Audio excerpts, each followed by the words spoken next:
Today we're going to talk briefly about self-esteem and then launch into Tier 3 of the MTSS process. Let's begin with a discussion of self-esteem. The definition of self-esteem is one's subjective evaluation of their worth. It's developed through successes and failures, interactions with others, maturation, heredity, and social learning. Self-concept, on the other hand, is the perception individuals have about their personal attributes and the roles they fulfill. Self-acceptance is the degree to which people are comfortable with their self-concept. There are multiple indicators of low self-esteem. First of all, locus of control, beliefs about outcomes. Low-achieving students tend to ascribe failures to internal causes and successes to external causes, luck. Individuals with low self-esteem often find it necessary to develop defenses and have few other coping strategies. Here are some causal factors for low self-esteem: parental factors, social factors, psychological factors, physical factors, environmental factors, individual and cultural influences. Let's talk about each one of these separately. The parental influences on self-esteem include expecting perfection, inconsistency and failure to set limits, failure to give positive feedback, failure to listen to others, rejection, be a maladjusted role model, failure to help children adapt, forcing children into a pattern, and allowing and supporting procrastination. The social influences of self-esteem include self-concepts are heavily influenced by social contexts. Low self-esteem is thought to be caused by self-perceptions that our behavior or our characteristics do not meet personal standards valued by the social system. Society imposes strong gender-based role behaviors that have impact on self-esteem long after adolescence. Some of the psychological influences on self-esteem include the individual's feelings about the level of success with relationships, and then we look at television, and it has become a psychological determinant of how well we feel about ourselves and our self-esteem. Other physical influences on self-esteem include our physique, appearance, and handicaps. Adults treat children differently at differing maturation levels as well. Early maturing children are treated as adults and develop positive self-esteem. Those who mature later continue to be treated as children and tend to develop low self-esteem. Among the environmental influences on self-esteem is the lack of adult support. With the lack of adult support, young people have turned to their peers for guidance for evaluating behavior. Parents have also lost support. Now that we've discussed some of the factors that cause low self-esteem, now let's look at some prevention focuses. Prevention strategies must be integrated into every level of the community, starting at a very early age. And all groups must take responsibility for interventions. Building and maintaining high levels of self-esteem should become integral, part of the total community structure. At the individual level, it is important for us to consider that it is difficult for someone with low self-esteem to undertake a prevention program alone. Guidance is often necessary. Volunteering, learning to be assertive, learning to cope with anger and conflict constructively, attending classes to learn life skills are all ways an individual can build self-esteem. Family approaches to prevention include making sure that parents with low self-esteem do not perpetuate their own feelings of worth in their children. This involves some parenting skills education, helping parents support self-esteem by allowing children to do what they can do and not do it for them. At the school level, peer tutoring or lower grade tutoring programs, peer helpers, and student aides often help to prevent low self-esteem. School psychologists work on self-esteem issues as well with students individually or in groups. Interventions that build self-esteem can be implemented with the hope of ultimately preventing suicide. At the community level, YMCA Teen Services, the Central Area Youth Association, STARS 1 and 2, and volunteer opportunities build our self-esteem. it's important to take a global approach. There are 7 significant areas that we need to consider: our perceptions of our personal capabilities, our perceptions of our personal significance, perceptions of personal power or influence over our own life, our intrapersonal skills, our interpersonal skills, our systemic skills, and our judgmental skills. Self-esteem does not develop in a vacuum. It develops in a cultural context where successes bring positive feelings of belonging, and failure brings the opposite. Conflict arises when at-risk youth belong to non-dominant culture and are faced with living in another culture, one with new or different expectations. Remember that with self-esteem, there are few interventions that help. Prevention is the preferred methodology. Before we begin our discussion on the MTSS Tier 3, let's begin with a review of the MTSS process. MTSS is a term that is used to describe an evidence-based model of schooling that uses data-based problem solving to integrate academic and behavioral instruction and intervention. The integrated instruction and intervention is delivered to students in varying intensities at multiple tiers based upon student need. Therefore, it is need-driven. Need-driven decision-making seeks to ensure that district resources reach the appropriate students' schools at the appropriate levels to accelerate the performance of all students to achieve and/or exceed proficiency. MTSS requires that we utilize the problem-solving process. This includes understanding academic behavior and social-emotional learning within our systems. Tier 1 is our core universal instruction and supports. It's our general academic behavior and social-emotional instruction and support that's being provided to all students in all settings.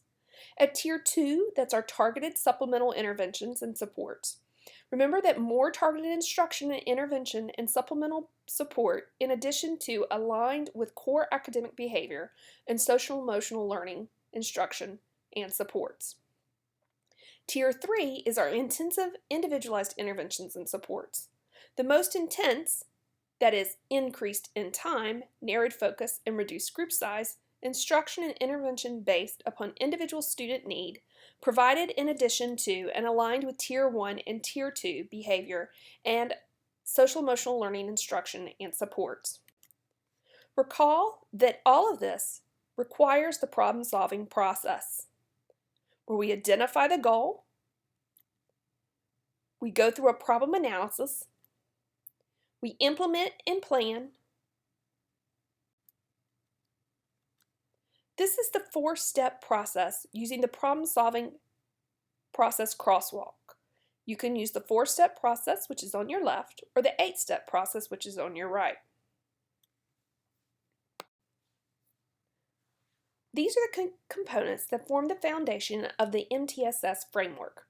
These are multiple tiers of instruction and intervention, the problem-solving process, data evaluation, communication and collaboration, capacity building and infrastructure, and leadership. Remember that MTSS requires tiered systems of support. This means that every system and school must address the unique needs of students and recognize the level at which they enter the system. The system does this by asking 3 specific questions. What do all students need? That means, what can everybody do to support all students? What do some students need? What can everybody do to support some students? And what do a few students need? What can everybody do to support few students? The greatest challenges of MTSS is that it's easily to identify the characteristics and evidence-based practices for academics behavior, social, emotional, and mental health instruction and education. It's completely another thing to ensure coordination and integration of those practices across the tiers of service. Remember, Tier 1 is our reality show of education. If the student performance does not improve in Tier 1, then what is the purpose of Tiers 2 and 3? Recall that there are levels of instruction, and the levels are differentiated by the intensity of the instruction, and intensity here is time, focus, and type. Let's talk about those in more detail. The definition of intensity is more time, where we supplement, not supplant, our universal instruction. Each level in MTSS is up to 50% more time than the core. There's a narrower focus, where we reduce or eliminate the impact of barriers to learning. And then there's a broader type, which is evidence-based to meet the needs of diverse learners. So at Tier 1 is our core and universal instruction, which all students get. We expect 80% mastery for most students getting Tier 1 instruction. It's what everybody gets, and it sets the scope, sequence, and pacing for all tiers. It's the fewest minutes of instruction, it has the broadest focus, and it has the fewest formal student assessments. Tier 2 is, in addition to Tier 1, supplemental targeted instruction, and this is what some kids get. It's core plus 50% more time, it tends to have a narrower focus, and the instruction may have a greater focus. The intensive individualized instruction is what a few kids get at Tier 3. This is usually about 5 to 6% of your population. It's core plus up to 100% more time. It's precisely targeted for individual students and is usually a very small group with clearer and more detailed explanations, more systematic instructional sequences, more extensive opportunities for guided practice and errorless instruction, and more opportunities for error correction and feedback. So if we think about it, this is from Sugai and Tyndall in 2016 and describes something that everybody should get, some should get, and a few should get. Here is the same chart for academic and behavioral success.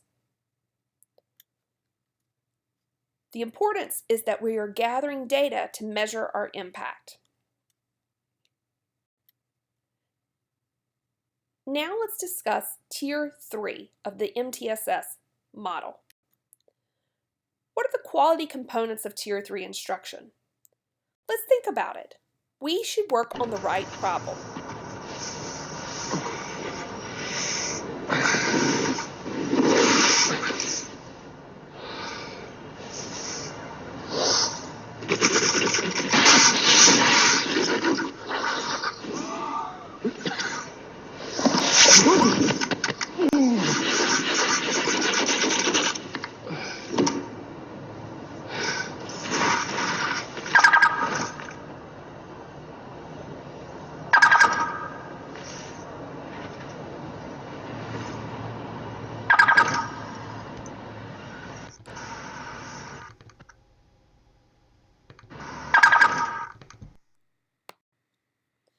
Intensive interventions are designed to address severe and persistent learning or behavioral difficulties. These interventions are characterized by increased intensity, such as a smaller group, expanded time, and individualization of instruction and behavioral intervention for students who have been non-responsive to traditional approaches. Remember that intensive intervention does not equal special education. So what is Tier 3? Well, it is an intensive intervention. It requires frequent progress monitoring. Remember that Tier 3 is in addition to Tier 1 core instruction, and Tier 3 is designed to close the achievement gap. Tier 3 is not the same thing as special education, although special education is considered a Tier 3 service. Tier 3 is matched to student needs. It has an optimal group size and dosage. It's delivered by trained staff, and its relationship to grade level standards cannot be under or overemphasized. It is the most intensive instruction. At Tier 3, we're giving the most time, the most explicit teacher-led instruction, the most scaffolded instruction, the most opportunities to respond with corrective feedback, the most language to support, especially vocabulary, and most intensive motivation strategies, and finally, the most frequent progress monitoring. It still requires your steps of problem solving: problem identification, problem analysis, plan development, plan implementation, and plan evaluation. So, what are some factors that impact intervention effectiveness? Recall that when we're thinking about this, as the magnitude of the problem increases, The required resources to address the problem increases, the need to enhance environmental structures increases, and the frequency for collecting and acting upon information increases. In other words, the intensity of our supports increases. So what could we change? Well, we can change our focus or skill. We can change our teaching strategies, making them more explicit, more modeling, more practice, more previewing, and a better match with core. We can change our materials. They could be easier or better matched to the culture or the interest of the children. We can change our arrangements, such as the size, the group location, who's teaching. We can change the time, amount of time, the days per week, or the time of the day. We can also change the motivation based upon interests, goals, rewards, and homeschool relationship. So what are the highly effective practices? Recall from week 2, when talking about best practices in education, John Hattie found that in teaching, formative evaluation, comprehensive interventions for students, direct instruction, plus teaching strategies, feedback, spaced versus mass practice, metacognitive strategies, and self-verbalization and self-questioning were among the most highly effective practices in teaching. For the teacher, teacher clarity and teacher-student relationships mattered. And then in curricula, the vocabulary programs and repeated reading programs are important. So what's the difference really then between Tier 2 and Tier 3? Well, in Tier 2, there's standardized interventions. In Tier 3, there's individualized interventions. In Tier 2, we're matching based upon our screening data. In Tier 3, we're matched our interventions based on diagnostic information. In Tier 2, it's usually group. And in Tier 3, it may be a group, but is more often than not individualized in nature. So how do we intensify Tier 2 intervention? Well, we can review the intensive intervention practice categories checklist, which encourages you to use one of my favorite strategies, which is distributed feedback. So thinking now, what strategies do you think are currently used to intensify interventions at your school? Looking at this checklist, which are new to you. Now think about it. What questions do you have? Let's talk about some things you may hear. You may hear Tier 3 is special education. Special education services are individualized, but they aren't the only services that are considered Tier 3. Some students who need a Tier 3 service will not have disabilities. You may hear, we have this program for Tier 3. And oftentimes the same skills are worked on in both Tier 2 and Tier 3 programs. The difference shouldn't be the materials, but the intensity of what's being provided. Some students will need the same skills in a program, but much more practice to learn skills to mastery. So now let's talk about problem-solving teams. Here is an example of non-problem solving. Good afternoon. Welcome to our team meeting. We need to discuss how Jimmy is doing in school. Yes. Let's discuss Jimmy. Let's make sure we discuss him for 45 minutes, so that we don't have time to discuss any other students. Agreed. Do we have an agenda? Heavens no. We will just discuss Jimmy until we run out of time. This is the sign of an effective meeting. Agreed. Do we have all team members here to discuss Jimmy? We do not. His teacher is busy and cannot attend. Wouldn't she be an important person to have at this meeting? Probably. Well, let's get started. What about the school psychologist? He is busy scoring 7 IQ tests. Wouldn't he be an important person to have at this meeting? Probably. Well, let's get started. What about the special education teacher? She's busy scoring 3 Woodcock Johnsons and cleaning up the seclusion room that a student vomited in. Wouldn't she be an important person to have at this meeting? Probably. Probably. What about the school principal? She's busy scheduling other meetings. Wouldn't she be an important person to have at this meeting? Probably. Let's get started. Agreed. What do we need to discuss regarding Jimmy? He is struggling with his academics. In what area specifically? Yes. Yes. Yes. How do you know he is struggling? I have a work sample. You have a work sample? Yes. A work sample. Yes. A work sample. What does this work sample indicate? He is struggling. In what academic area is he struggling? Yes. What is the work sample a sample of? It is a sample of his writing. It is hard to read his writing. Let's put him in special education. Because of his work sample in writing. Yes. What interventions have you tried? We have tried many interventions. Such as? I moved his seat to the front of the class. To help him with his writing? Yes. I wouldn't imagine it would help him improve his writing. Precisely. He didn't get better in reading or math either. Let's put him in special education. How would that help? It would be a seat moved even farther. What other interventions have you tried? I called his mother. And did this help? No, it did not. Let's put him in special education. What other interventions have you tried? But that's 2 interventions already. Are you trying to sabotage this? No. I'm trying to use best practice. What other interventions have you tried? I almost forgot. I also gave him response to intervention. That's great. Response to intervention is best practice. What specifically did you do? I gave him response to intervention. You gave him response to intervention. Yes. Isn't that best practice? Well. Yes. How did he receive it? Not well. Let's put him in special education. I'm not sure that would be best practice. Well, let me know how that evaluation goes. Thank you for this effective meeting.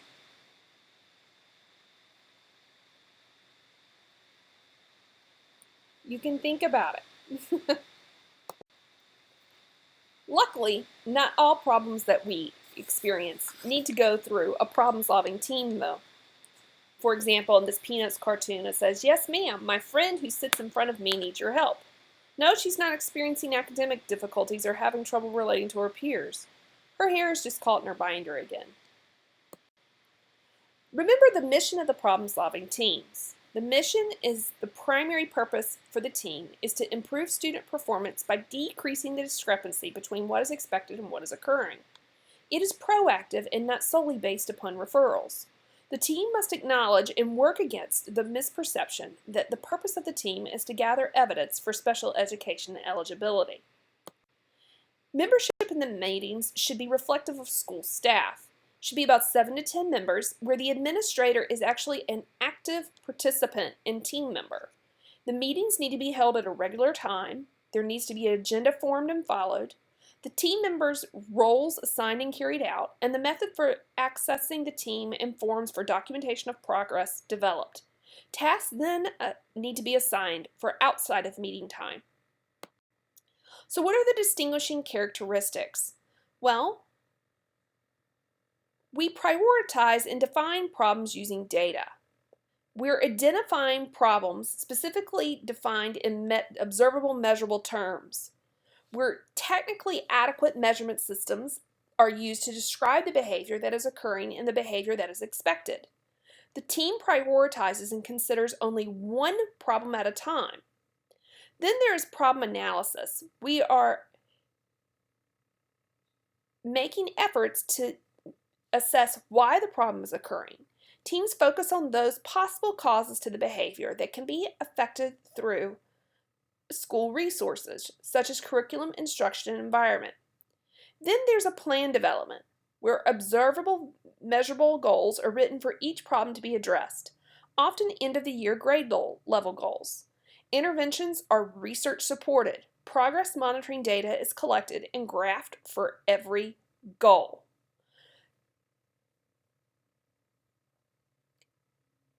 Implementation of the plans is then completed. Intervention plans are explicitly documented. Intervention integrity is assured through direct observation, and intervention is delivered as planned.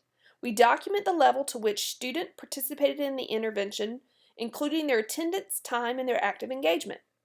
After we have completed these steps, then we move on to plan evaluation, where the student progress is evaluated based on data. The records are maintained on cases completed. Our success rate, grade level, or problem type is often the most referred. Ongoing team functioning is also considered at this time, and this includes the efficiency of these team meetings and the quality of communication. So what are the 3 F's and a D of problem-solving teams? Forms, focus, fidelity, and data. Either use Riot or ISIL. So what are some of the decision-making rules? Remember, we're lost, but we're making a great time.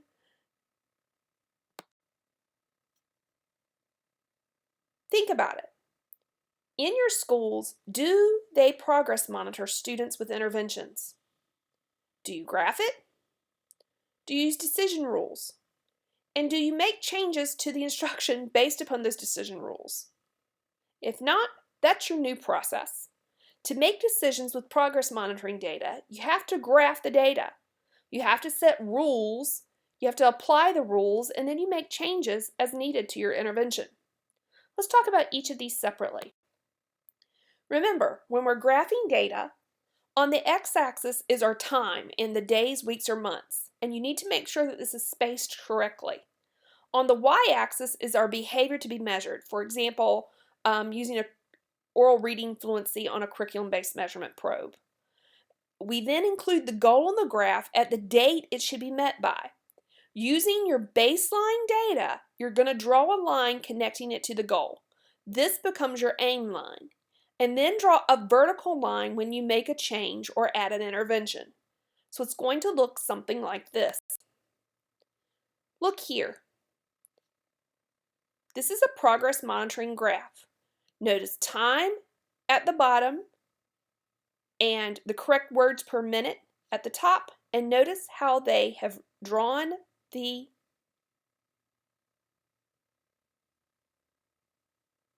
aim line.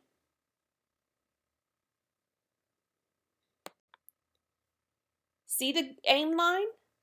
The goal line tells us what the expected rate of progress is in order to meet the goal. We can compare the trend in a student's data to the goal line to understand if sufficient progress is being made.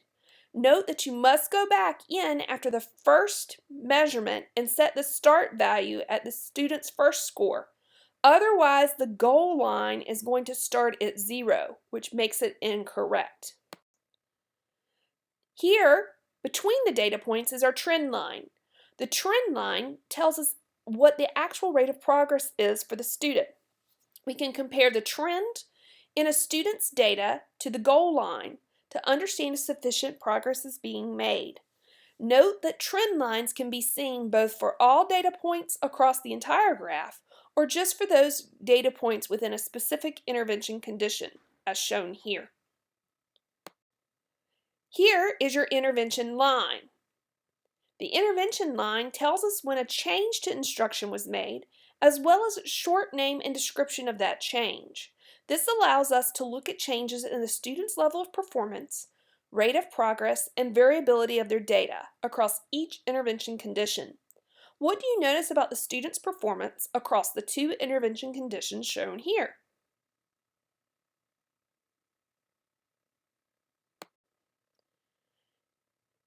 There are several websites that have created Excel graphs that you can download. There's measured effects and building RTI capacity if you are not savvy with Excel.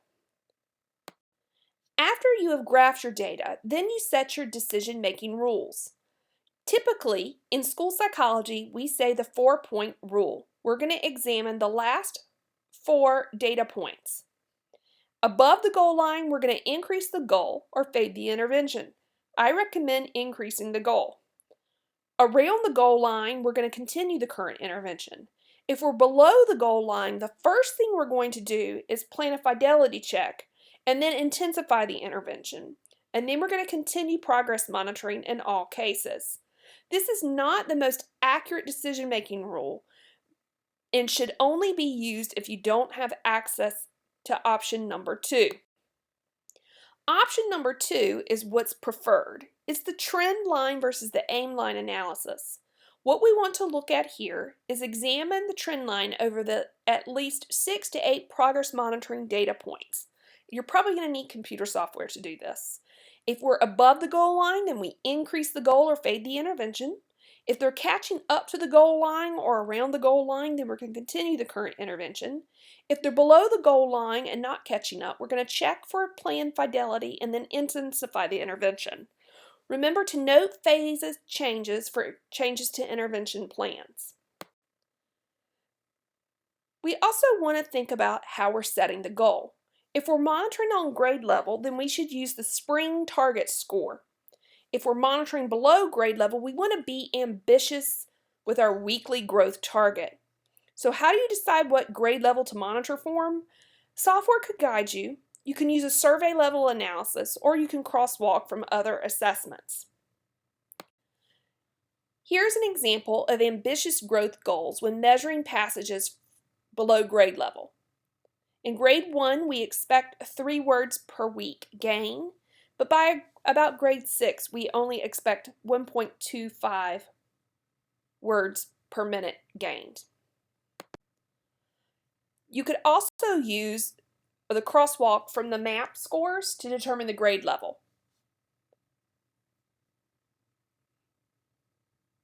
Notice that if they're reading above 225, you're not going to progress monitor with curriculum-based measures.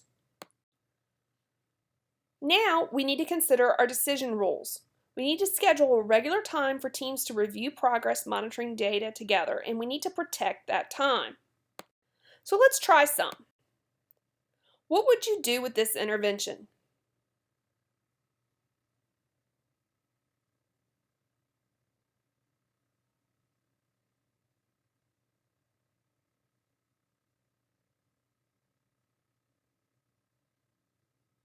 If you're thinking about it, what should you do?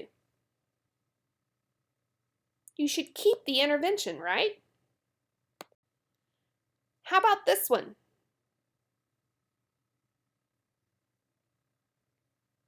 In this case, we should keep the intervention, but maybe intensify it.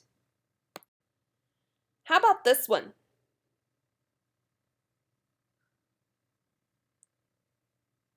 In this case, maybe we need to look at our intervention and determine if it's being implemented with fidelity.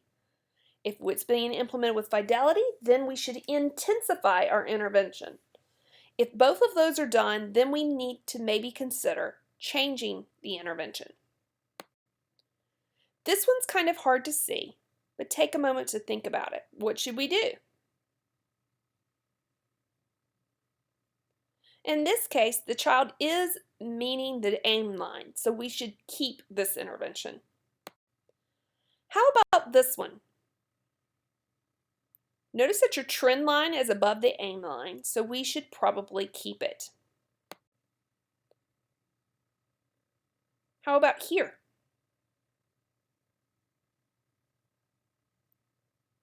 While it seems to be working, at some point we have plateaued, so we may need to intensify this intervention or check for implementation fidelity fall off. How about this one?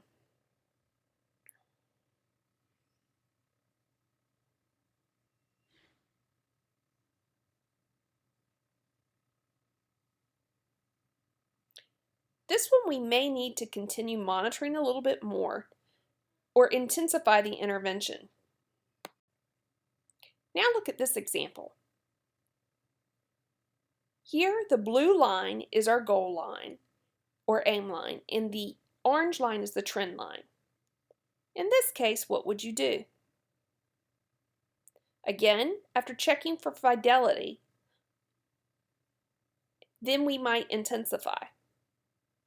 We should never change our goal.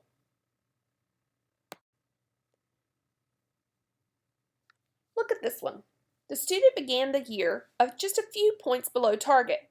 The team decided to provide an intervention to support accurate decoding, such as through a pencil tap routine, through the reading corps member assigned to the building for 60 minutes per week, and to have the student participate in a supplemental skills group for 25 minutes 3 days per week to reinforce skills learning core reading instruction. By the end of October, based on positive progress, the pencil tap intervention time was ended, but the skills group continued. At the end of January, the team decided that the student no longer needed to be in the supplemental skills group, but continued to monitor bi-weekly to ensure continued progress. Supplemental services have been gradually faded, and the student is on track to be above target by the end of the year through continued participation in the universal core curriculum alone. Here, the student began the year with 40 points below the fall target. At the start of the year, the team added 2 interventions: a fluency building program for words and phrases, such as Morningside, that takes place in a one-to-one with a professional for 10 minutes 3 times per week, and an extended core reading instructional time called double dosing, which adds to an additional 30 minutes per day of instruction in the core reading program. At the end of November, the team decided to reduce the size of the student's instructional group so he would have more opportunities to respond and more individualized attention. In January, the data still did not show adequate progress. The team decided on an additional computer-based intervention program that provides practice lessons at the student's instructional level based upon his performance on the MAP assessment. The student's rate of progress currently appears to be the highest it has been all year. However, if this pace continues, the student will end the year still 23 points below target, but having cut his discrepancy in half. The team will be meeting again shortly to continue to refine this program in order to help the student find even greater success. How about this one? What would you do?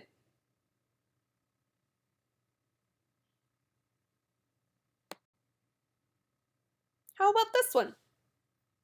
Remember, orange is your trend line and blue is your goal line.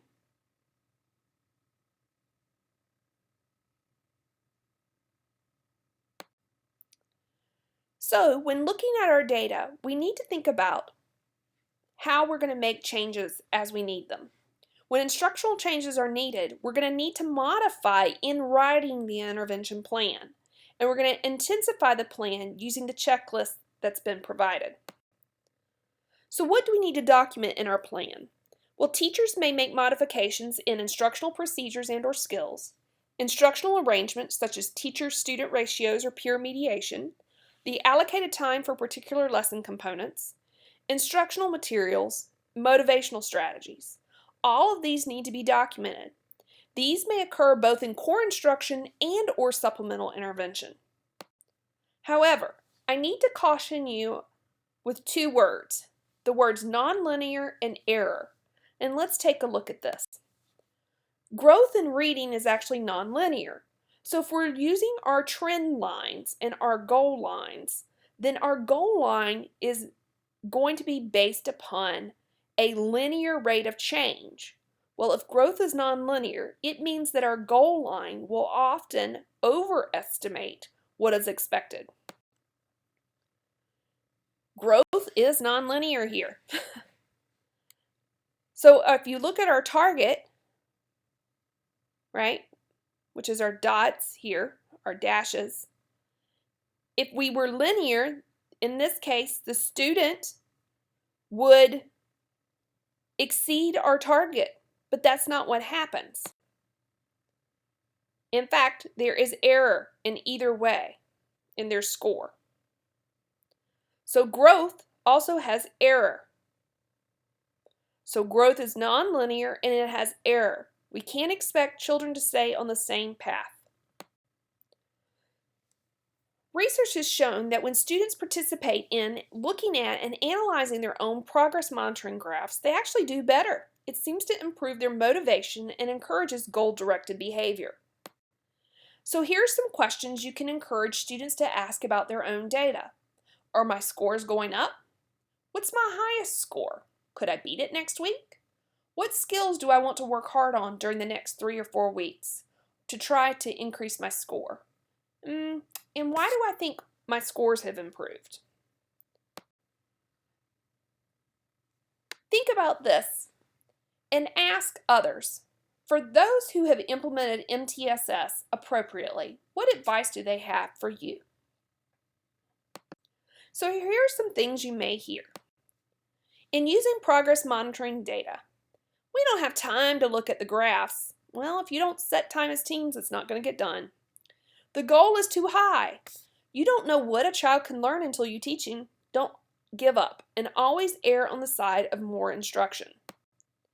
So think about it. How are you going to, in your teams, use the progress monitoring data that teachers bring in to make changes to interventions? How is this going to get communicated and tracked to the entire team? And how will you make sure the data informs decision making at the systems level? Remember, fidelity and evaluation. We have to have fidelity in our curriculum and instruction as well as our assessments. And we need to evaluate all that we're doing with children. This includes our action plan, our evaluation of our plan, our review of student data, and our implementation data. So first, what do I really mean by fidelity of implementation? Think. Write some notes quickly about what fidelity of implementation means to you. If you can, pair with someone else and share your conversation.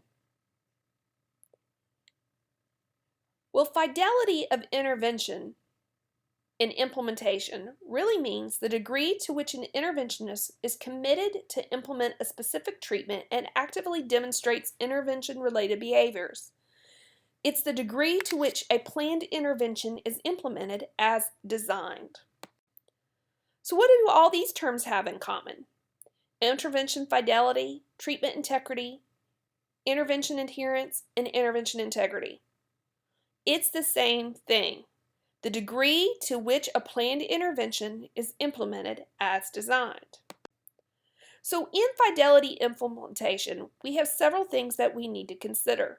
The fidelity of the district and implementation plan, the fidelity of core instruction, the fidelity of interventions, and these can be done using intervention scripts or checklists or either through direct observation, fidelity of frequency and intensity of interventions, and our fidelity of progress monitoring. So why should you care about treatment integrity? Well, Wickstrom said this. What happens when you ask teachers if they're implementing an intervention? 54% will report, yes, I'm doing it right. So what do we actually observe, though, in these same teachers? Unfortunately, only 4% are actually doing it. So always walk carefully through life, even if you do have data, because here comes the school psychologist to monitor you. Second, why do we care? Well, without checking on implementation integrity, teams cannot be sure that interventions are being designed and applied appropriately. If the intervention is not applied as it's designed, progress or lack thereof cannot be attributed to the specific plan. To conduct screening within the primary prevention level, fidelity should be to the curriculum components or core components of the curriculum. Curriculum programs used within the primary prevention level will vary based upon schools and districts. The curriculum used in primary prevention might not be scripted, but it should include high-quality instruction that is comprehensive given the age group and content area. Primary prevention should also include differentiation, where teachers use student assessment data, knowledge of student readiness, learning preferences, language and culture to offer students in the same class different teaching and learning strategies to address their needs. Teachers may use whole class, small group, dyadic, and independent practice during primary prevention. Within the primary prevention curriculum, there should be an established delivery time frame that is consistently implemented. If the curriculum suggests that 90 minutes of reading instruction is provided 5 days a week, teachers should ensure that they are implementing reading instruction for that time period throughout the week. Throughout instruction within the primary prevention level, it is important for teachers to ensure that students are engaged and involved in the lessons. Within the secondary prevention level, the focus is on adherence to clearly articulated, validated, and evidence-based interventions. Teachers should be explicitly following evidence-based programs as they were designed by the program developer and using high-quality instructional practices. Secondary level prevention programs also have explicitly defined durations and time frames. For example, you may be providing 30 minutes of reading instruction per day, 3 days a week, in addition to the core curriculum. The group size for the intervention should be determined by the optimal group size according to the research for the age and needs of the students, and the students should be actively engaged throughout the interventions. So now that we've talked about this, now let's talk about fidelity within data-based decision making. To ensure that data-based decisions are made consistently and with fidelity across students, classes, and schools, data teams should establish routines and procedures for conducting data reviews, including regularly scheduled meetings with meeting agendas and meeting procedures established. This allows teams to understand what they are looking for, how they will look for it, and how they will know if they have found it. Consider the following. What data are you looking for? Data fishing can be fun, but it leads to problems. It can cause sites to delay the use of data, especially if there are a lot of data, change the focus of the analysis, and miss important trends or issues. Identify what you are interested in knowing prior to your data analysis. If you are unclear as to what you are looking for, conduct an analysis of the more critical outcomes first, such as graduation or reading performance, and then focus on outcomes in other areas. It is important to set your priorities. Identify what you are looking at all levels of analysis: the district, school, grade, class, and students, and levels of prevention, efficacy, and struggling students. How will you look for it? Well, develop a plan for how you will systematically analyze your data. This can increase the efficiency of your data analysis activities. It also helps manage the output of many data systems offer. Only the most critical data are needed first. The plan allows you to know where to delve deeper. So how will you know if you found it? Determine how much evidence is needed for the team to identify success or lack of success. Once identified, the team can continue moving through the problem-solving process to develop a plan of action. Data reviews should occur on a logical and predetermined schedule to ensure that timely decisions that are being made are based upon data. Teams should also establish explicit decision rules for assessing student, grade, class, and school level progress. For example, they may consider articulating in writing specific decision rules when more than 80% of the students are above the cut score, less than 80% of the students' body have reached the cut score, and think about, do we strengthen the course instruction and curriculum? Do we add an intervention? If there's a lack of progress is evident, what do we do? Do you make a plan? Student progress may vary by target group, such as Title I, special education, or low SES. Writing down these processes helps to ensure consistency despite changes in data team members and allows team members to ensure that they follow the same process and rules with all student, class, and school level data. Now let's discuss the 7 elements of implementation fidelity. There needs to be needs well defined, specificity to identify intervention. Then we have program specificity. Is the intervention evidence-based and aligned to the core and tiers? Interventionist engagement. How acceptable is the intervention activity? Do we have buy-in? Then we have training and support. At criterion with follow-up. Then we have exposure and duration. How often does the student receive the intervention? How long? And then student engagement. How engaged and involved is the student in the intervention or activity? And last, it's adherence. How well are we sticking to the procedure or plan? Let's begin with the first one, a well-defined need.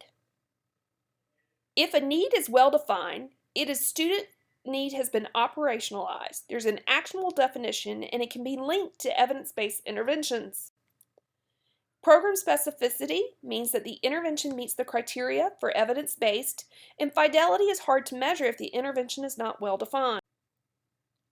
Here are 6 factors that impact implementation integrity. First, we need to select interventions with a high probability of success. Then we develop and communicate a detailed plan. Then we provide specific training and support to those implementing interventions. Then we observe the intervention in action. We make adjustments to intervention plan if needed, and we collect and graph the intervention goal.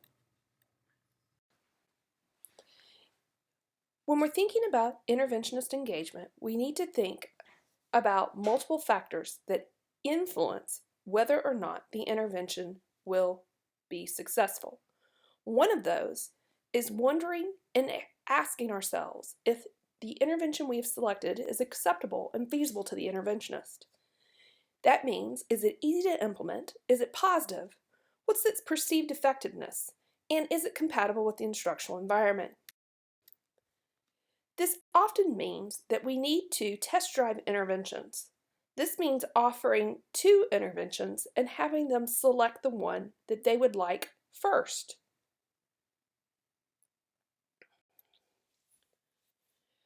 Test driving interventions to increase treatment integrity and student outcomes was investigated by DART in 2012.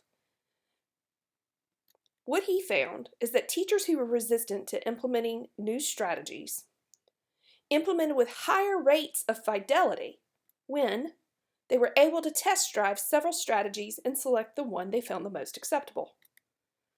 Higher levels of implementation fidelity was associated with increased student engaged time.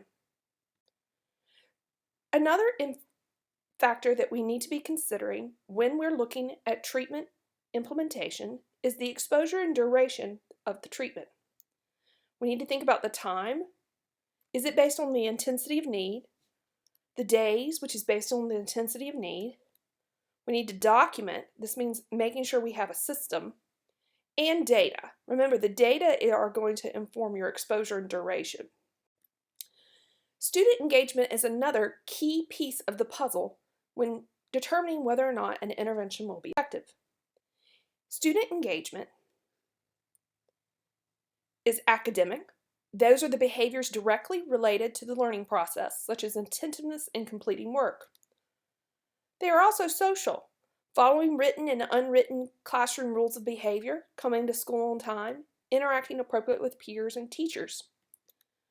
There are also cognitive engagement, and this is working to comprehend complex ideas in order to go beyond the minimal requirements, asking questions, persisting, and going above and beyond. Then there are affective engagement, which is the feelings of involvement in school as a place and a set of activities worth pursuing, such as belonging and valuing. Academic engagement is what we're going to discuss right now. Students who exhibit academic engagement behaviors achieve at higher levels than their less academically engaged peers at all grade levels. There are strong correlations between paying attention and student achievement. Rowe and Rowe said that regardless of age, group, or other risk factors such as SES or gender, there were significant negative correlations between a lack of attention and reading achievement, with your correlations ranging from minus 0.87 to minus 0.48. Now let's talk about a path for academic engagement. Academic engagement in reading. What we know is what we've just learned, that inattentive behaviors have strong negative effects on reading. Then there's behavior. Low reading achievement also leads to increased attentiveness. This leads us to reciprocal effects. So reading affects behavior, and behavior affects reading. Another piece of the puzzle is adherence. This is systematically measuring fidelity as feedback on training and support. We should have no surprises presented in our quote-unquote training. And we need to think about, if there's unacceptable scores, what are they a reflection of? The important thing is for us, the behavioral school psychologists, to communicate a clear plan to interventionists. Remember, intervention scripts are critical. Using scripts is related to positive outcomes. And as always, our checklist. How many of you make checklists for things in your personal and professional lives? I'm sure you're using shopping lists, to-do lists, or even steps to complete a task. So what purposes do these checklists serve? Well, they help organize us, they help us prioritize, they serve as a reminder, they keep our track and progress on a task, they ensure that you have completed all steps in a task, and let's admit it, crossing off items feels good. So Atul Gandhi on checklists said, "The checklist manifesto is how to get things right." Here are some examples of checklists that you might want to use. The SC Red Self-Study, which is on implementation progress, intervention scripts and checklists, such as integrity of interventions, case review protocols that look at the integrity of process, student graphs, which help us with the integrity of progress monitoring, grade level team agendas and notes, and problem-solving team agendas and notes. So how do we create an intervention checklist? Well, first we write out a brief description of the intervention. Then we break down the intervention into key steps.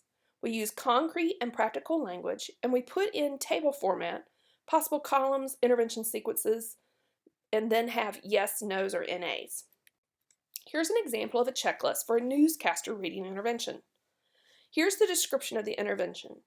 The interventionist will explain to the student how newscasters on television do not have the news memorized, but they need to read like they're reading and talking to maintain audience attention. The interventionist will tell the student to read a passage like a newscaster. The intervention will consist of students reading the passage, interventionist reading passage while student listens and tracks, and student and interventionist reading the passage together, and then reading the passage alone again. So, here's an example of a checklist from that description. The intervention sequence is first time through the intervention, the teacher gives a background explanation. Next, the teacher says, yes, today we will be reading as if we were newscasters reading the evening news. Then, during the first reading, the student reads the paragraph or a few sentences aloud. Then the teacher provides standard error correction procedure immediately for every error made. Remember that the standard error correction procedure looks like this. That word is whatever the word is. What word? The student repeats the word. Teacher says, yes, that word is whatever the word is. And then the student goes back to the beginning of the sentence to begin again.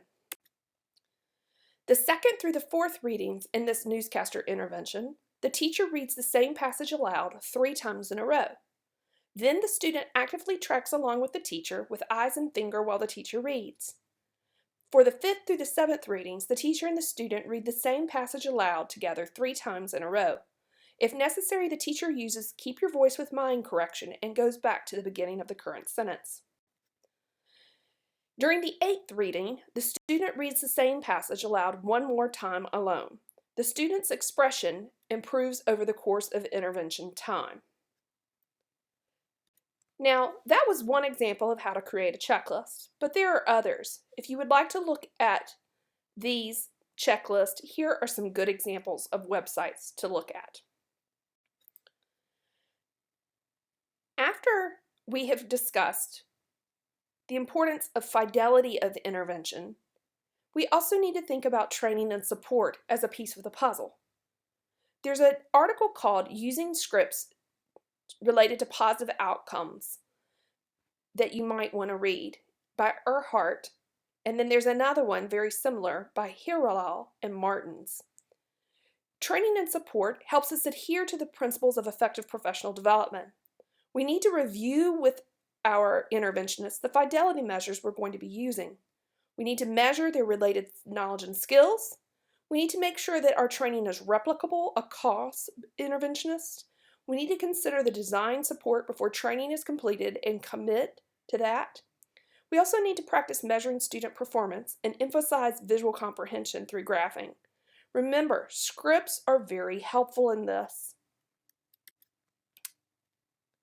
So effective professional development includes these factors. Explaining. The teacher explains the procedure to the interventionist. Next, we show. The trainer or the teacher demonstrates the intervention. Then we practice. The interventionist practices the procedure with the trainer as a mock student.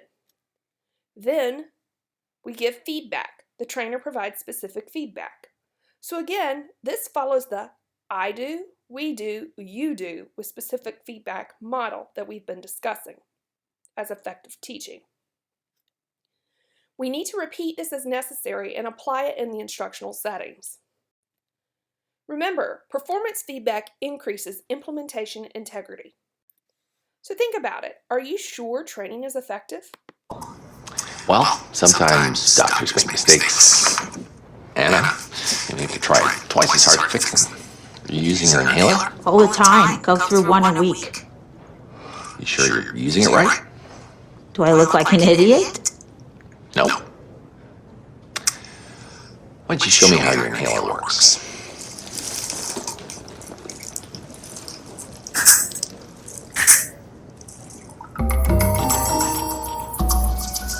Check. So think about it. Is your training effective? We also want to observe the intervention in action. Just by talking about it does not equal doing it. We need to complete an ongoing assessment of implementation through not only participation reports, but our own observation and our review of the permanent products. Observation is important, but we need to develop an observation checklist from the intervention script. Interventionists may use this as a self-monitoring tool. We need to make sure we're observing the intervention in action. With a well-designed script, anyone could do the observation. They could mark yes or no as to each item that is observed. We need to share a copy of the completed form with the interventionist and allow for a forum to discuss discrepancies between the intervention as written and as applied. We could show need for more training with a C, and we could show a need for script editing with an E. Additional data sources may be necessary. This could be attendance data, a student graph, daily home notes to parents, assignment completion recording systems, student work, and reports generated from computer programs. The important thing is that we look at our plan and make adjustment to the plan, particularly if the current plan is not acceptable to the interventionist, is not feasible to implement, is not perceived as being effective, and is highly disruptive to the classroom routines or structure. So, interventionists should not make unilateral decisions regarding changes to an intervention plan, though. Remember, it's a team decision, and we need to document. Finally, remember your integrity of progress monitoring. You need to check, is the progress being monitored according to the plan? Are data collected and graphed on the intervention goal? If the progress monitoring is not happening as planned, then we need to give additional support or change the progress monitoring plan. So over the last couple of days, we've talked about what we've heard so far. We need to think about way we can get better results. First of all, our first lesson is don't underestimate the change process. It's not so much that we're afraid of change or so in love with the old ways, but that it's a place in between that we fear. It's like being trapeze. It's Linus when his blanket is in the dryer. There's nothing to hold on to. Implementation of the problem-solving model is systems change, which is difficult and sometimes can take between 3 and 7 years. So change, why is it so difficult? What is it, Doc? Tell me, I can take it. I'm afraid you have a common affliction among veteran educators called attitudinal sclerosis. Harry is diagnosed with hardening of the attitudes. The important thing is we expect change. Small daily improvements are the key to staggering long-term results. We need to do it, but in small bites. So let's think about how we get started. First of all, we need to understand the change process. We need to understand infrastructure, consensus building, the importance of district building and leadership teams, including self-study, long-range implementation, planned abandonment, braiding initiatives, and fidelity of implementation. We need to inform our stakeholders. It takes 13 years to take a new healthcare innovation from the point where we've demonstrated its benefit to the point where it has been established as the standard of care. So how long does it take in public education? My point is that we need to be prepared to manage this complex change. The first law of improvement in sustaining MTSS and RTI is to understand that every system is perfectly designed to achieve exactly the results it gets. Therefore, although not all change is improvement, all improvement is change. That means our lesson number 2 is that leadership matters, and that means shared leadership. The Wallace Foundation, which has been examining principal effectiveness over the past decade, has declared that principals are second only to teachers as the most influential in-school factor in student achievement. Out of all school-level factors, teachers are estimated to account for more than a third of the variation in a school's achievement. But the Wallace Foundation calculated that principals represent nearly 25% of the variation in a school's achievement. This is because while individual teachers have a tremendous impact on their students' achievement, it takes multiple in-school factors coming together to significantly improve student achievement on a large scale. Principals are in the unique position of bringing those factors together. So again, school leadership is second only to classroom teaching as an influence on pupil learning. Principals are responsible for over 25% of schools' effects on student learning. And this also impacts the hiring, training, and retention of teachers, who account for 33% of the effects. So what are some key leadership responsibilities? First, the principal needs to communicate a vision of high standards. He needs, or she needs, to create an engaging and safe environment. There needs to be an encouragement of leadership by others, allowing people to share the wealth, if you will, and there needs to be a focus on improving instruction and using data. And finally, you need to improve outcomes through coordination of effort. Which leads me to this quote: "You get the best efforts from others." So in managing complex change, we need to know that without infrastructure, there's going to be anarchy. The third lesson we have learned is that you need to make sure you have vision. Vision helps manage complex change. Appreciating human differences within a multi-tiered system of support, or MTSS framework. And if you say all kids can learn, it implies that all kids will be able to learn getting the same thing. One size fits all. We need to dream big, but we also need a roadmap to get there. Vision is important. So can you focus?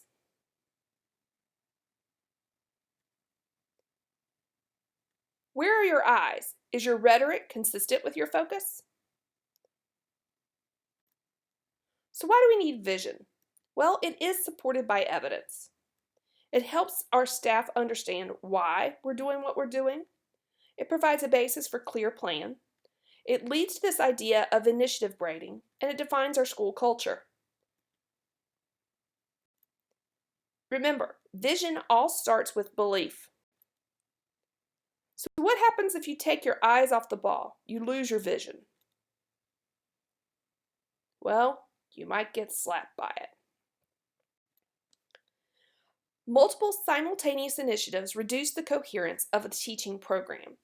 Robinson has found that a student performance was positively impacted when the principal worked to reduce the number of other initiatives in the building.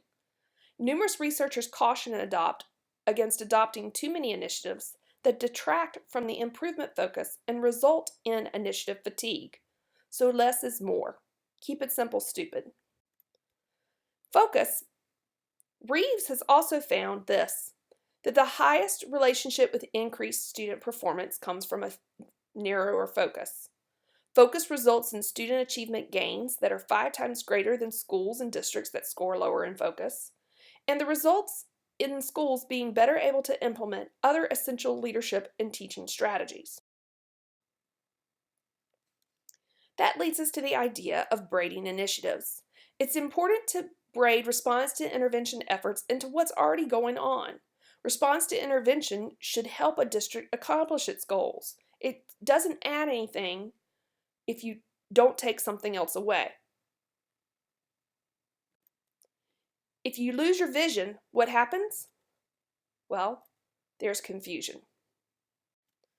The fourth lesson that we need to talk about is this idea of time. It is our most precious resource, and that's our collaboration, our assessments, our intervention, our instructional time, and how our time is used with fidelity. In time, we need to think about the infrastructure and data that are needed, the data, the types needed, how easy it is to use, and does it empower teams? Lessons from the trenches on assessments. So how far we have come. Think about this, and for your building, district, and or even state. Then tell me if it's true or false. Districts exploring screening and progress monitoring tools, data collection but no utilization, and lack of understanding of the purposes of assessment. Now we're hopefully screening at multiple points during the year. Hopefully we're data rich. How much is too much? What are the purposes of assessment? And then now we're taking multiple sources of data for decision making that remain problematic.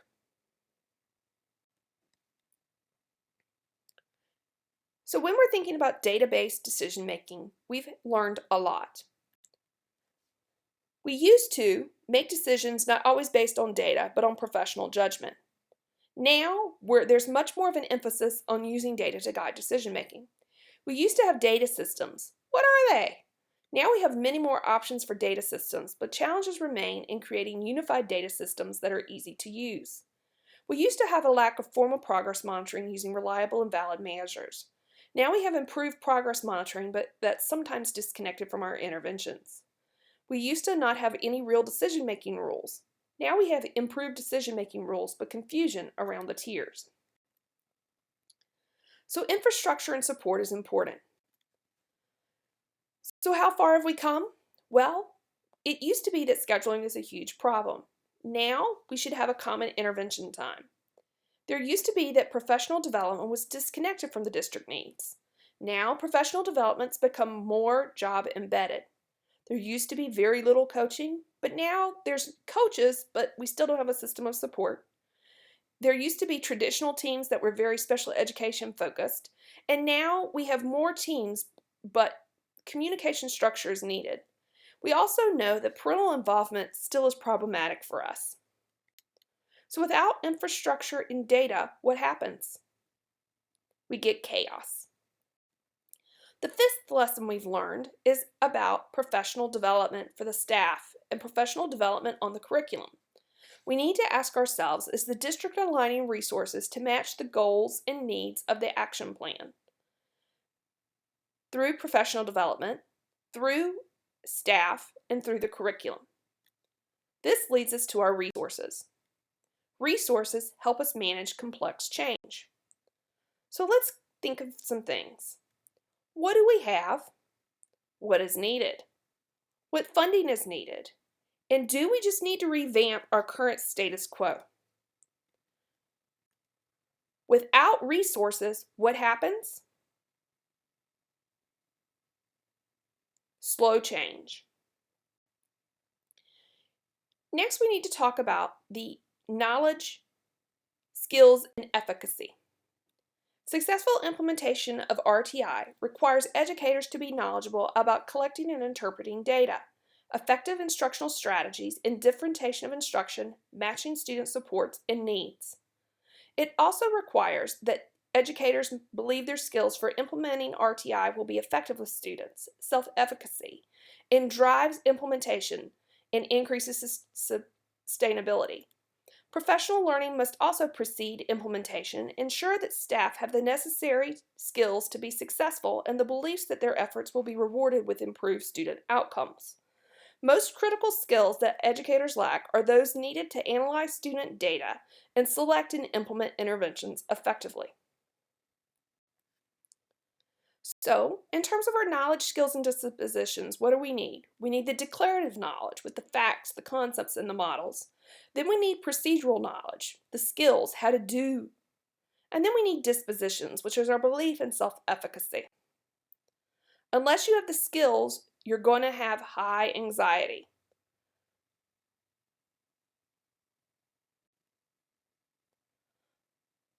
Here is a wonderful little booklet that I encourage you to read. All the studies focused on elementary schools. Let me show you what they found. In 9 of 1,300 studies met the standards as evidence-based. More professional development time equaled more gains in student achievement. Substantial professional development time, on average 49 points, boosted student achievement by 21 points. Little professional development time produced no significant effect on achievement. So what is the impact on the training components on teacher learning and use? Well, here they are. Presentation of theory is important, but it only affects application by 5 to 10%. Modeling by trainer is important. Practice is important, but the most important thing is our coaching, our on-site coaching. So yes, have a lecture, have a workshop, but it's more important that they be practice what they're learning. Without this knowledge, you're going to have anxiety. Now let's talk about the incentives in complex change. No incentives equals lower change and a lowered commitment. These don't have to be financial in nature, though. Praise and recommendation and recognition for implementation or student growth is an incentive. Removing another duty from the workload, like bus line for a day, is an incentive. And as always, you can do financial. This is purchase rewards incentives, mini grants, pay for performance, reimbursement for time spent in RTI-related activities. It's not always about spending money, though. It's important that we reinforce what we're trying to teach them and celebrate their successes. When we don't have incentives, we get resistance. The final thing that we've learned is that we shouldn't jump in without a plan.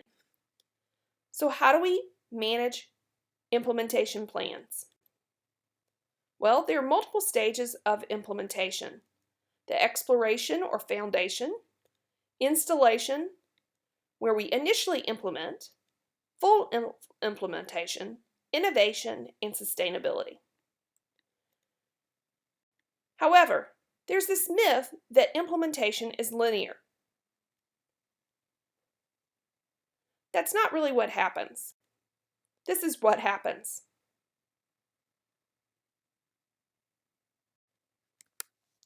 So, when we're talking about action plans, remember this written plan. We need to think about who's responsible for carrying out the sections of the plan, who is ultimately in charge, and we need to have an agreement of elements of effective instruction at all levels. Is there a framework for making curriculum adoption decisions to ensure that the curriculum is aligned to the standards and is research-based? So, action plans? 48% of schools have them, 52% do not. McNulty and Besser said, the vast majority of improvement plans have too many goals and strategies. Consequently, the efforts of staff are spread across so many initiatives that they're rarely implemented effectively, nor do they then achieve the intended outcomes. So the final step, again, is action planning. We're going to use our evaluation data to develop and/or refine action plans. We're going to prioritize. We're going to look at our long and short-term goals, and we're going to share the plan, have a system for evaluation, and have regular review. So without implementation plans, what happens? Well, we get lots of false starts. So here's a little story I want you to think about. The moso bamboo plant grows in China and the Far East. After the moso is planted, growth occurs slowly for up to 5 years, even under ideal conditions. Then, as if by magic, it suddenly begins to grow at the rate of nearly 2.5 feet per day, reaching a full height of 75 feet within 6 weeks. But it's not magic. What's happening is the moso is developing an extensive root system. It develops those during the first 5 years. 5 years of getting ready for the bigger growth. So in thinking back, what can Tier 3 do? Well, remember that Tier 3 is our core plus up to 100% more. It's what few kids get.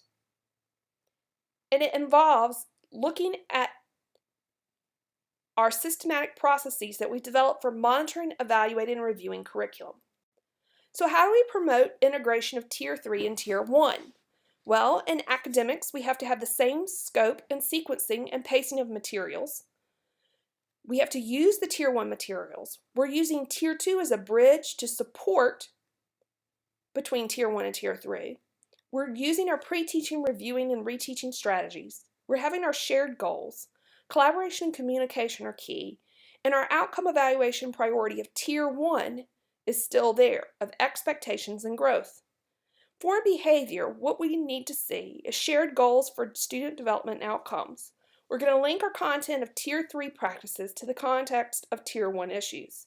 We're using Tier 2 as our bridge support again, remembering that we're going to pre-teach, review, and reteach to ensure transfer of training, and collaboration and communication to ensure transfer of training is occurring. An outcome evaluation priority is Tier 1 expectations and growth. Here's an example of what Florida did. Look at their universal prevention and their individualized intensive prevention for school-based mental health services. What commonalities do you see? Here's what Illinois did. What do you notice? So how do we integrate across the tiers? How do we pull this off? Well, as I've said before, good teaching is a product of good planning. Let's go through a quick lesson study. You may or may not want any of these, but this is the step-by-step process to integrate engagement and instruction into lesson planning and involve all parties, tiers 1 through 3, in the process. The method is to integrate the academic, behavioral, and social-emotional instruction and intervention supports into a single system. We're integrating our learning goals, our instructional strategies, and student engagement factors and performance criteria. And we're identifying problem behaviors and social-emotional factors that would interfere with learning and address those behaviors. So here's a summary of reading development and instructional approaches. For preschool, beginning grades 1 and 2, grades 2 and 3, up to fluent, independent, functional reading. Take a moment to review these.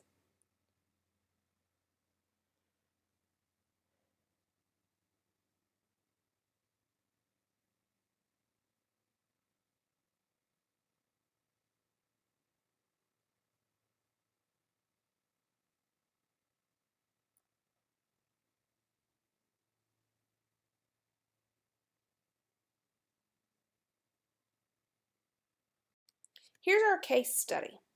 Brian is a 6th grader with significant delays in reading. According to the most recent evaluation data, his reading comprehension level when he must decode independently is 4 years at the 2nd grade level behind that of his grade level peers. He is specifically struggling with oral reading fluency. He can currently read 26 words per minute correctly from the 2nd grade level text. He can answer 35% of comprehension questions about a text he has read independently. When grade level material is read aloud to him, such as through listening comprehension, he is able to understand the material and answer comprehension questions appropriate for his age and grade. Brian is demonstrating avoidance, out of seat, work refusal, requests for health referrals, and attendance problems, social difficulties such as inappropriate verbal responses to peers and teachers, and low levels of engagement, and self-efficacy problems, negative self-statements, and rejecting support. So this is a way to ensure that everyone who provides instruction and support is on the same page regarding learning goals. The instructional strategies that students experience at Tier 1 and the student performance expectations to demonstrate the learning goal. So the characteristics of effective planning at Tier 1 include that all providers of instruction and support are in attendance at the lesson study, general education, remedial education, special education, and appropriate related services. So let me ask you this. At your grade level or at your school, or who's at these meetings, who's attending them? Remember, the learning goals standard progression levels are actually identified explicitly. What students should know and how they should demonstrate it, and their expectations for engagement. Instructional strategies that are evidence-based for the goal or level, and the student skills are identified. The explicit student performance behaviors necessary to engage the instruction are identified. Gaps for individual students are identified. Then student performance behaviors that are barriers to engagement in instruction are also identified. There's 3 principles that we need to look at. Principle 1, where we're providing multiple means of representation, or the what of learning. This is our perceptions, language, expressions, and symbols in comprehension. Principle 2, providing multiple means of action expression, or the how of learning, such as physical action, expression, and communication of executive function. And then Principle 3, providing multiple means of engagement, the why of learning. So the recruiting interest, the sustaining effort, and persistence and self-regulation. So what would goals look like for Brian? Well, increasing fluency to support comprehension for grade level standards, teaching use of technology such as text-to-speech, speech-to-text to demonstrate grade level standards, and emphasis could include written language. Directed instruction such as pre-teaching aligned with grade level standards to ensure equity to access content, scope, sequence, and pacing driven by Tier 1 lesson plans, and behavior and social emotional learning supports to address this avoidance, social, and self-efficacy issues. So for Brian, Level 1 instruction might look like this. Our instructional strategy. Level 1 decided to implement collaborative strategic reading for all students in 6th grade as a way to teach comprehension strategies. That's our Principle 1.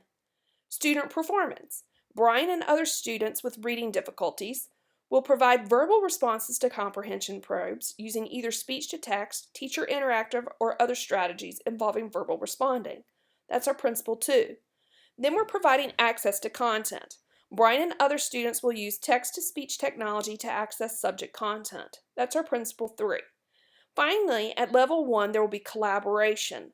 Level 1 provide lesson plans in advance to Level 1, 2, and other providers. So think about it.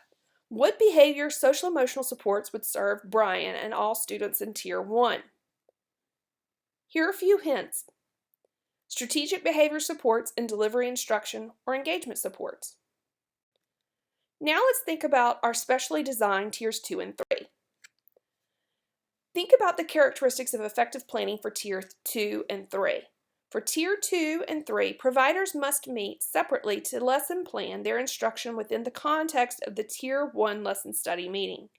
Instructional strategies, engagement behaviors, behavior supports, instructional materials that support student success in Tier 1 are identified. Likely student problem behaviors are identified and problem solved. If the student is receiving instruction at multiple tiers, the providers can parcel out their instructional goals and strategies. Aligning instruction across tiers to the common lesson goal provides the students with additional exposure and integrated practice. So for Brian, this is what it might look like. At Level 2, Brian will participate in a Level 2 reading instruction group twice a week. We're going to pre-teach, reteach, review, reteach, and those instructional strategies. We're going to use those grade level materials, and we're going to focus on exposure to content and reteach as necessary. We're going to focus on comprehension strategies aligned with grade level standards. Brian will also participate in a small group 3 to 5 times per week, focusing on fluency enhancement strategies. We're still going to use those grade level materials paced to Level 1 to apply fluency strategies. We want errorless learning and we want vocabulary monitoring. Then in terms of his student performance, Brian will receive instruction and support in the use of speech-to-text, text-to-speech technology. So think about it. What behavioral, social-emotional supports would serve Brian and students with similar needs in Tier 1 and or Tier 3? How would these supports be aligned with Tier 1 and in the context of Tier 1 that triggers these behaviors? So how do we calibrate across tiers? Our providers observe their students in the Tier 1 environment to ensure alignment of instruction across tiers and to observe variability in student behavior across tiers. We're going to adjust our instruction, including academic and behavioral, in our tiers to increase our successful transfer to Tier 1. Our providers also will increasingly take an active role in the Tier 1 lesson study to share specially designed instructional strategies and student engagement supports during these meetings. In the case of Brian, at Level 2, our assessment. Our assessment in Level 2 will obviously mirror the assessment that will be used in Level 1. Practice using listening comprehension strategies and verbal responding will be provided. In our specially designed instruction, assessment fluency will focus on content from grade level materials using student instructional level of reading fluency. So our calibration, Level 2 and special education teachers will meet to collaborate on classroom observations and Level 1 teacher collaboration. Now we're going to talk about how to build the intervention. We also need to build the right intervention for the teachers and help them select those. So how do we do that? Well, let's remember a few things in terms of reading and writing. The younger the child, the better the outcome. The at-risk child responds best to small group instruction with a 3-to-1 ratio, with phonological awareness training being combined with explicit phonics. Highly trained teachers will receive the best results. We need to have 4 to 5 days per week of instruction, and older children are less responsive to explicit phonological instruction and therefore more intensive work for a longer duration is required. And this is due to auditory pruning. Children who have not developed phonological awareness by age 9 or 10 have probably lost the capacity to do so. First, let's begin with a discussion of reading. So oftentimes, we're asked to help provide an evaluation for a child. Let's talk about what's necessary for a reading evaluation. Intelligence tests, measures of phonemic or phonological awareness. We want rapid naming. We want verbal memory tests, reading fluency, orthographic skills, attention, and executive functioning.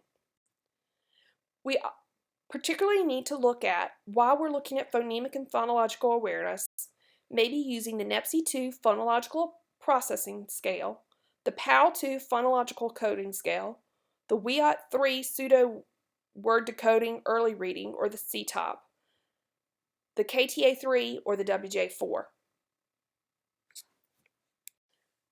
For rapid naming, we could use any of these measures. The PAL-2's rapid naming, the speeded naming off the NEPSI, again the CTOP-2, the KTA-3, or the WJ-4. For verbal memory, we could use the California Verbal Learning Test, the NEPSI-2 lists memory off of that. We could use the PAL-2 Verbal Working Memory, other parts of the PAL-2, or measures off the WJ-4. For reading fluency, we could use any of these measures. For orthographic skills, any of these 3 would work. For attention, any of these.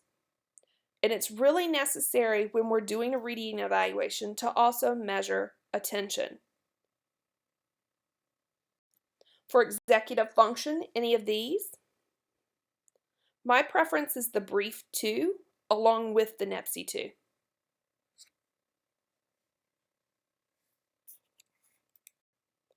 So after we have completed an evaluation on a child, we hope to first let's discuss the dysphonetic subtype of reading disorders. The dysphonetic subtype, again, they have great difficulty using the phonological route in reading, so the visual route to lexicon is used.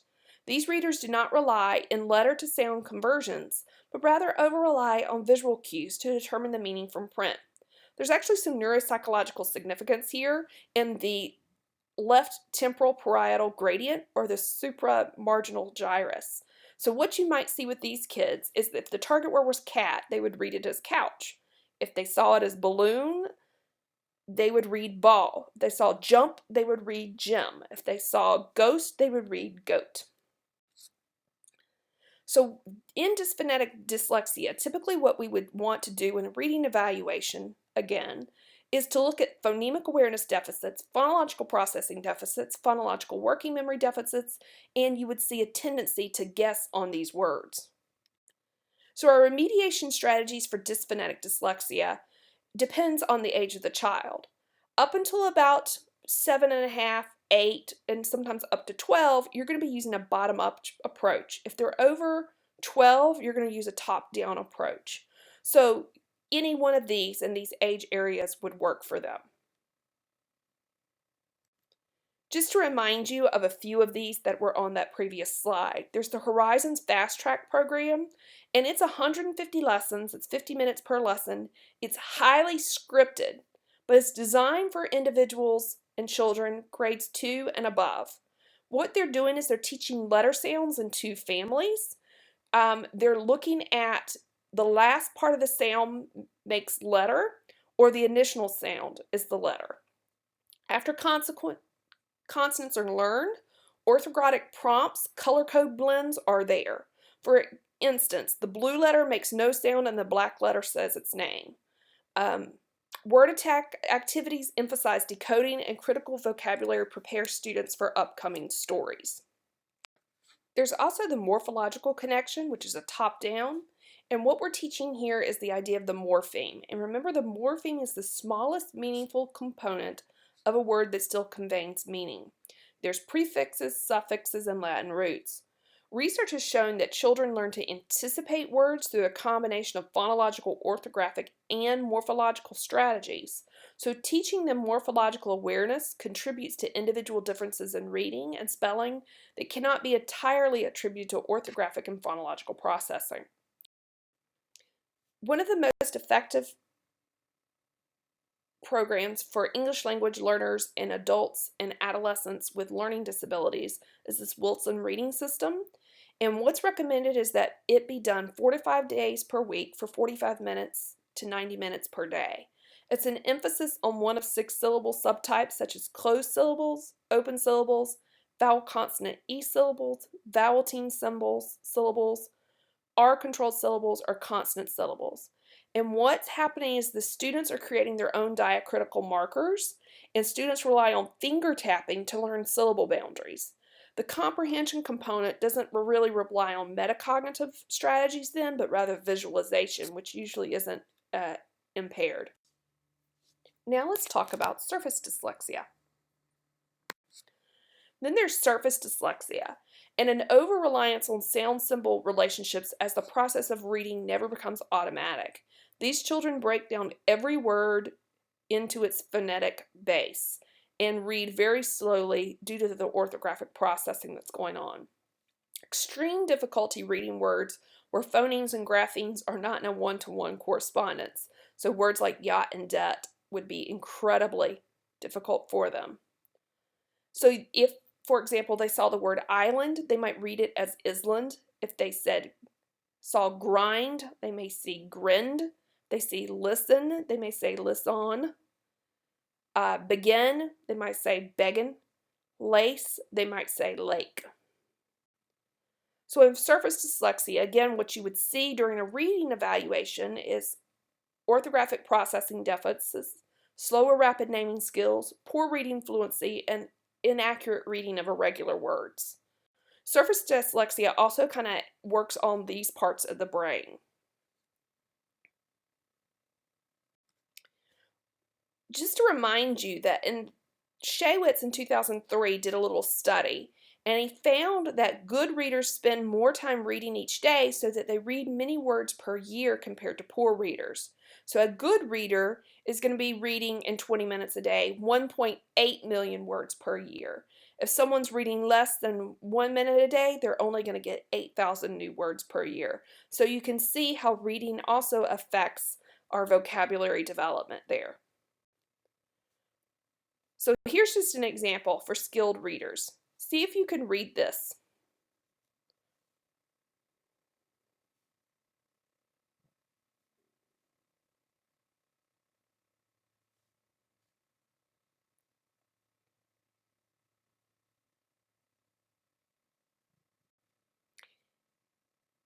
If you don't think that that's correct, I want you to go try out Spritz. Click to Spritz. And try this. So remediation strategies for surface dyslexia are also age-based, and here are an example of some of them. One of the ones that is often used for this type of dyslexia, the surface dyslexia if you will, is Read Naturally, and it's a fluency-based program designed to develop speed, accuracy, and proper expression. It's designed to be used 3 times per week for 30 minutes, mainly for students between 2nd through 8th grade. And what happens is each level of the program has 20 nonfiction stories. The students placed in a level and a goal is set. They could read for 1 minute, graphing words per minute and identifying difficult words. They read with a tape 3 times consecutively, then a hot read is attempted, and then comprehension questions that involve main ideas, details, vocabulary, inferences, and short answers are used. A lot of people have thought about using vision therapy with these children with surface dyslexia. And my question for you is, does it work? The answer is no, it does not work. Don't recommend it. Don't utilize it. It's on Quack Watch. Now let's change gears from surface dyslexia and talk about mixed dyslexia. Mixed dyslexia is another type of dyslexia. And this is where severely impaired readers with characteristics of both phonological deficits as well as orthographical deficits. These readers have no usable key into the reading and spelling code, and so you're going to get really bizarre error patterns like the ones on this page. There's multiple breakdowns along many pathways modulating this entire reading process, and this is often the one that's the most difficult to intervene with. In mixed dyslexia, again, you've got this phonological and orthographical deficits. They're reading significantly below grade level, and they often fail to respond to interventions. So what can we do? Well, balanced literacy is one way. It's an eclectic approach, capitalizing on the particular strengths of the child. Here we're using a multisensory type of Orton-Gillingham program coupled with a fluency model such as Read Naturally and the computerized models of Read 180. So we're doing a lot of different things. In top-down strategies, we're using atypical development mapping individual sounds to the visual word form association areas. We also need to think about socioeconomic status. Socioeconomic status is a very strong predictor of these reading skills due to the home literacy environment. Therefore, schools are going to really need to provide more reading opportunities for these kids. Then we also need to think about the motivation and confidence in these children, and maybe use something like Great Leaps or Read Naturally so that they can get more immediate feedback. So literacy models are important to understand, and so a leveled literacy intervention is a short-term supplementary small group literacy intervention designed to help struggling readers achieve grade level competency. The intervention provides explicit instruction in phonological awareness, phonics, fluency, vocabulary, reading comprehension, oral language skills, and writing. And there's approximately 25 studies at this point supporting its effectiveness. So if anybody wants to do a meta-analysis, if there hasn't been done, might want to look at that. Read 180 is another one, and again, it's a 90-minute per day balanced literacy program designed for ages and grades 4th through 12th grade. It's 20 minutes of whole group instruction where teachers model fluent reading skills, and then students move to 3 20-minute stations. There's a teacher station where it's small group differentiated instruction to reinforce previous concepts. And then there's a computer station, which can include a reading zone that focuses on phonics, fluency, and vocabulary, a word zone, which looks at automaticity of decoding, a spelling zone, and a success zone for comprehension strategies. There's also a library station where they read silently and there's written language activities. The software adapts to the level of instruction to the learner. It's expensive, but it's research-based and seems to be recommended for the most struggling readers. Now let's talk about reading comprehension.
Another successful reading comprehension program is the Lindenmood Visualization and Verbalization for Language Comprehension and Thinking program.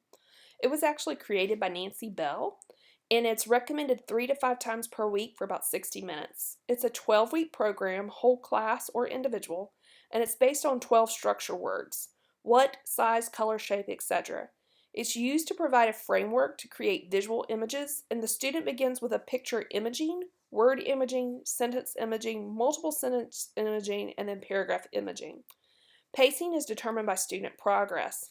This is also research-based and has lots of research to support its use for children with autism, hyperlexia, English language learners, and students with lower verbal abilities.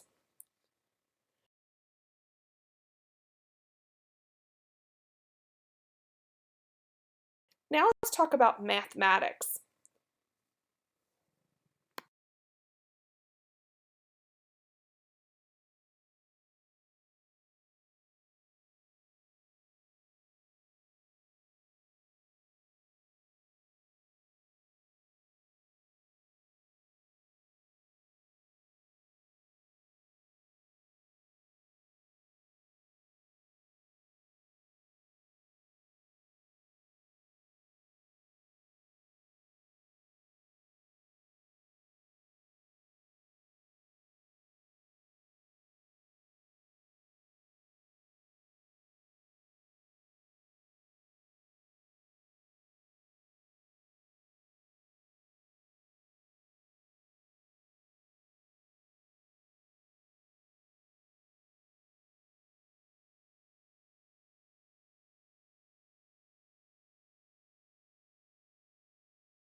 Here are some interventions for poor visual spatial skills. Turn a visual problem into a verbal problem, have students talk their way through a problem, use graph paper to help line up equations, make sure problems are written vertically as opposed to horizontally, attach a number line, and have a greater emphasis teaching estimation skills and magnitude representations.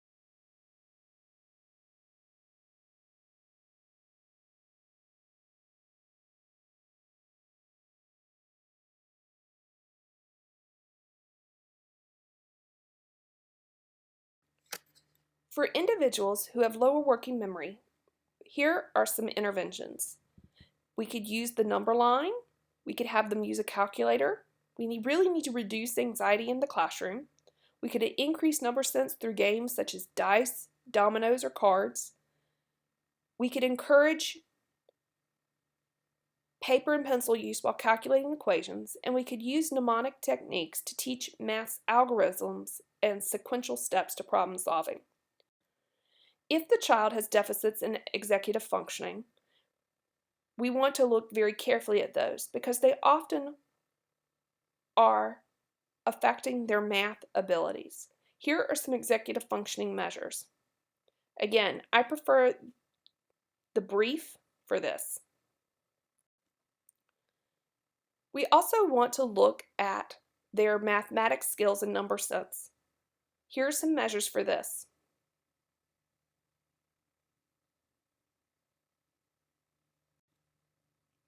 The new calc also has many ways that we could assess mathematics skills and number sense. Let me talk to you a little bit before we move on about the anxious brain in mathematics. Typically, math anxiety plus time constraints is going to equal a poor performance. What we know is males have stronger SAT math scores than females, significantly more, but this is usually because girls reported more anxiety and less self-confidence on visual spatial problem-solving tasks. So what does this do for mathematics? Math anxiety is not alone responsible for differences between boys and girls. Students with cognitive flexibility to use either a verbal or a visual spatial strategy when solving a math problem are inherently less likely to become anxious than students with a singular methodology. Anxiety itself may serve as a double-edged sword in that the more anxious we become, the less cognitive flexibility we have to use alternative problem-solving strategies. So students with elevated levels of math anxiety perform more poorly than students with lower math anxiety on all levels of mathematical problem solving. Our central executive system, which functions to inhibit negative distractors, is rendered useless when we're anxious. Remember the anterior cingulate. This paves the way for worrisome and negative thoughts which overburden the system. So what can we do to assess for math anxiety? Here are some measures that you may want to consider. I personally prefer the State Trait Anxiety Inventory. There's also an abbreviated math anxiety rating scale, and here are the 9 items.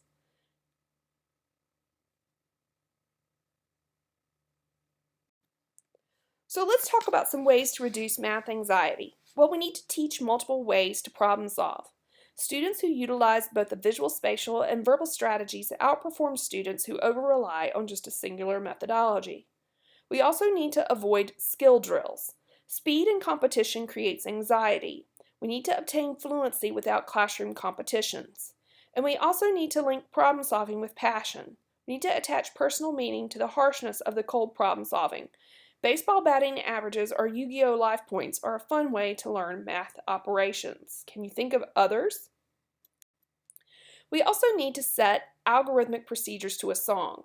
Lower anxiety leads to better working memory, and better working memory lowers anxiety. So set math operational steps to a song or a rap as verbal strategies often serve as a memory enhancer. Music is important here. We can also encourage visual cues. Students who take the time and effort to jot down equations on paper as opposed to working out equations in their head put less stress on their working memory systems. If you're more interested in what we've been talking about, matching intervention to type, here are 4 books that may help you do this. So let's think about it. Now that we've talked about the differing types of interventions we could do, what supports could you provide for Brian?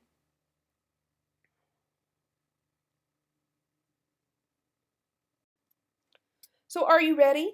How will you prepare your building and district for this change?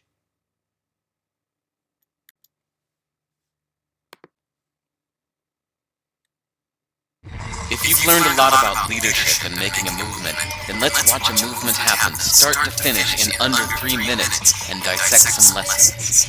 First, of course, a leader needs the guts to stand alone and look ridiculous. But what he's doing is so simple, it's almost instructional. This is key. You must be easy to follow.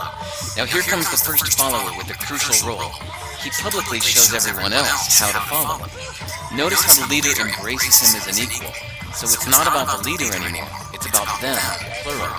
Notice how he's calling to his friends to join in. So you take steps to be a first follower. You stand out and you brave ridicule yourself. Being a first follower is an underappreciated form of leadership. The first follower transforms a lone nut into a leader. If the leader is the flint, the first follower is the spark that really makes the fire. Now here's the second follower. This is a turning point. It's proof the first has done well. Now it's not a lone nut, and it's not 2 nuts.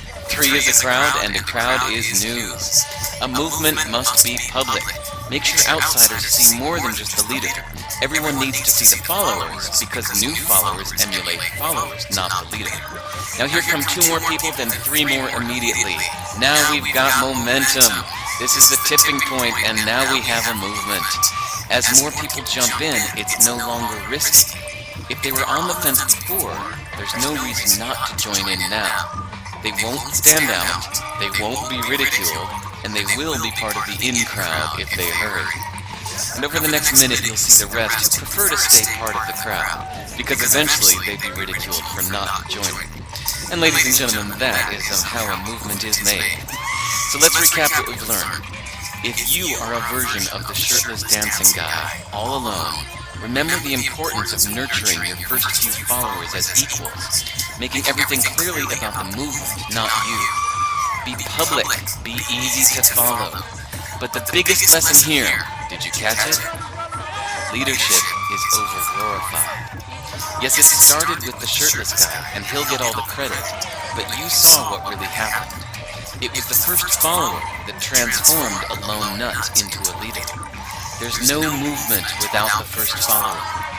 See, we're told that we all need to be leaders, but that would be really ineffective. The best way to make a movement, if you really care, is to courageously follow and show others how to follow. When you find a lone nut doing something great, have the guts to be the first person to stand up and join in.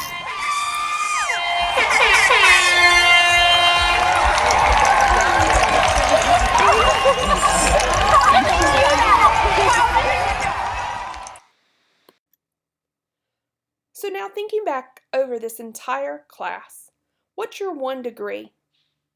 How will you prioritize your needs and develop a plan?